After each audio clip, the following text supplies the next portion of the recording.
right, Adam's here. Some big music news. Yeah, one of Vancouver Island's most successful musical exports is returning to her hometown. Nelly Furtado is preparing to launch her national tour in Victoria. And the Mount Doug High grad says it's a chance for you to hear songs inspired by specific locations around the capital region.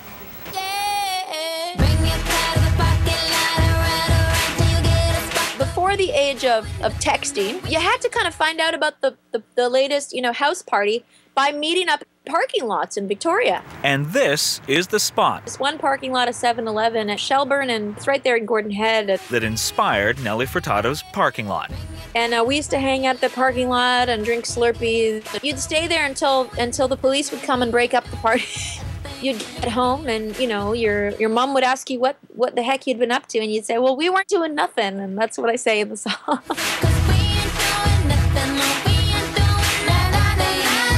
Furtado says her latest album is filled with moments from growing up around Greater Victoria. I mean, my first single, Big Hoops, is literally about hanging out in front of the Eaton Centre with my big hoops on, baggy jeans. Going to get a plate of white rice with some sauce and rapping in the food court. But the acoustics are even better, just like on the concrete on the sidewalk at the corner there where there's the McDonald's. There. While you'll find songs about Victoria on The Spirit Indestructible, the album as a whole was inspired by Furtado's recent trips to Africa. I started traveling to Kenya on trips with Free the Children, and that really changed my whole world. Learning about girls' education. I kind of remembered, really, that girl again. That girl, simple girl, grew up in Victoria, and I think I, in my music, kind of put that passion in it. Although she's sold tens of millions of albums and earned Grammy and Juno Awards, Furtado admits it's challenging to stay passionate. Because, the hours can be long and draining, and if you find a way to stay excited about the music and what you're creating as a songwriter, that the happiness that comes from following your heart. A heart that always has a place for Victoria. As I get older, I come to appreciate Victoria more and more. Although you probably won't see her performing here again when Furtado comes home. I'm gonna take my parents' dog for a walk. Perhaps past this Shelburne parking lot.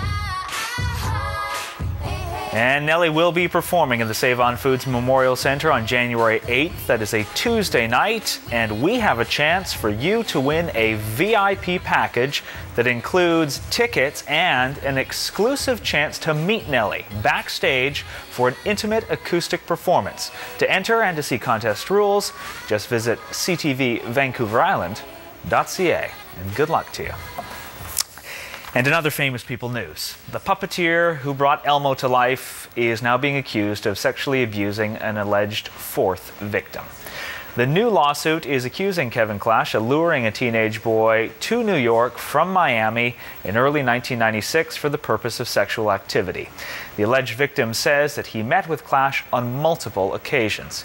Now, Clash hasn't commented on this new allegation, but he did deny any wrongdoing in the first three cases, and the first person to accuse the performer has recanted. Clash resigned from Sesame Street in early November. I'm the biggest Spice Girl fan. Adele is facing fines for not registering her newborn son. British law says that the government needs to be notified within 42 days of birth, and Adele's baby was born 51 days ago. Singer not commenting. Finally this hour, an update on the 3 rescue dogs we showed you last week who were training to drive a car. Well, today, one of them, named Monty, did it. Yeah, good boy! Hey! Good boy, Monty! Good boy, White, good boy! There you have it, Monty putting the car in gear and then accelerating. The feat was broadcast live on New Zealand TV today. Now, Monty had his right foot on the accelerator and then he's steering with his left paw. He even braked for a moment before deciding not to go into third gear. And you're about to see him heading for the finish line after driving 70 meters all by himself. He's going to get to the finish line. Wait. And ready? Be. Frank. Fantastic. Good boy. Good boy, absolutely. Monty seeming calm during his first ride. His trainer says that he taught the rescue dogs to drive to remind people how smart dogs are who end up in a shelter. Monty, by the way, is a giant schnauzer mix. Well done, Monty. In a Mini Cooper. Well done, absolutely. I love that. There we go. Shifting the gears. Boom.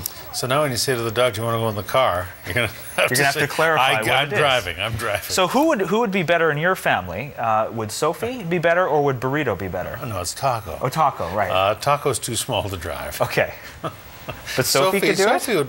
Well, she sits in the passenger seat and looks like a person, so she could do it and drive. And you have an amazing skill of being able to talk to dogs. Well, yeah, that's what I've said. But we're not going to talk about that Okay. now. Monkeys at IKEA, dogs behind the wheel. What's next? Sparky, what's next? The age-old question. CTV News at 6 is next.